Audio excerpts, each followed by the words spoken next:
जमशेदपुर के एमजीएम अस्पताल में प्री मैच्योर बच्चों के लिए सर्फेक्टेंट थेरेपी की शुरुआत हो गई है। पहली बार ये थेरेपी 30 से 32 हफ्तों में जन्मे एक नवजात को दी गई। बच्चे का जन्म कितारी निवासी कुदुम देवगम के घर हुआ था।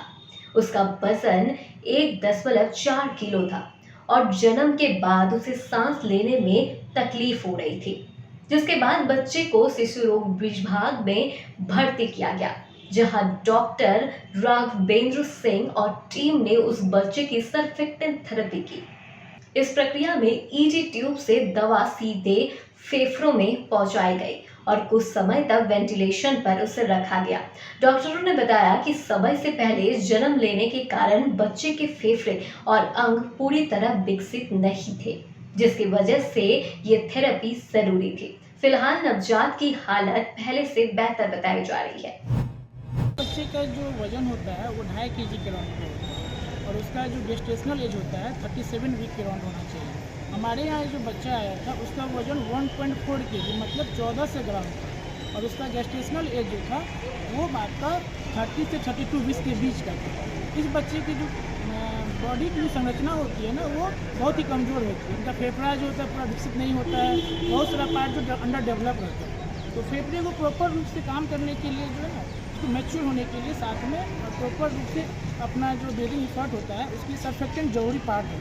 हमारे यहाँ जो था पहले वेंटिलेटर नहीं था, वेंटिलेटर आया, साथ में हम लोग क्या किया सर्फेक्टेंट भी शुरू किया सिर्फ। इससे क्या हुआ जो 1.5 kg से कम जो बच्चा है उसका हम लोग सर्फेक्टेंट जो डालते हैं एक ट्यूब होता है जिसको बोलते हैं ईटी ट्यूब। उस ट्यूब के थ्रू डायरेक्ट फेफड़ा में हम लोग दवा डालते हैं और उस दवा का जो दाम है वो महंगा है, मतलब आपको 11,000 के राउंड है। तो पेशेंट पार्टी को भी मिल रहा है, कोशिश कर रहे हैं हम लोग जो आयुष्मान के थ्रू उसको मिले, जिससे वो भी खर्च मरीज को यहाँ उठाना नहीं पड़े। अभी हम लोग इंश्योर टेक्निक से सर्फेक्टेंट बच्चे को डाले हैं। बच्चे को थोड़ी देर के लिए 1 घंटे से 2 घंटे के वेंटिलेटर पर रखे थे, फिर उसको एक्सट्यूबेट किए, फिर हम लोग जो है उसको अभी सीपैप पे रखे हैं। सीपैप के सपोर्ट से बच्चे का अपना ब्रीदिंग इफर्ट अच्छा है।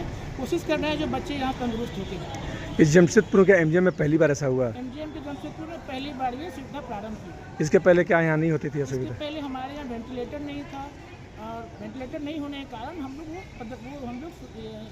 जो आपका ट्रीटमेंट है वो नहीं कर पा रहे थे। कभी कभी क्या होता है इसमें कॉम्प्लिकेशन होता है और कॉम्प्लिकेशन जिस टाइम हम लोग देखते हैं ये सब करते हैं उसकी सपोर्ट में हम लोग को ईटी ट्यूब होना चाहिए और साथ में इंश्योर टेक्निक जो करते हैं और साथ में वेंटिलेटर चाहिए और हमारे पास वेंटिलेटर है तो हम लोग ये सुविधा। कितना कठिन प्रक्रिया था ये? और ये प्रक्रिया हाफ एन आवर की प्रक्रिया थी जिसमें हम लोग टीम वर्क थे।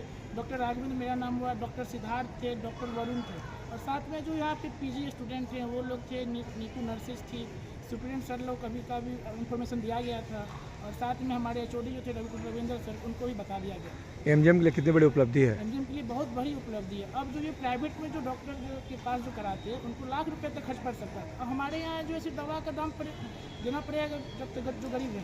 हम कोशिश कर रहे हैं जो आयुष्मान से मिल जाए तो फिर ये कॉस्ट हो जाएगा। पूरा नाम आप बता दीजिए। डॉक्टर राघवेंद्र सिंह। बता दें, एमजीएम अस्पताल में ये प्रक्रिया पहली बार की गई है और पहले प्राइवेट अस्पताल में ये प्रक्रिया होती थी, पर अब एमजीएम में प्रक्रिया शुरू होने से गरीबों को बड़ी राहत मिलेगी।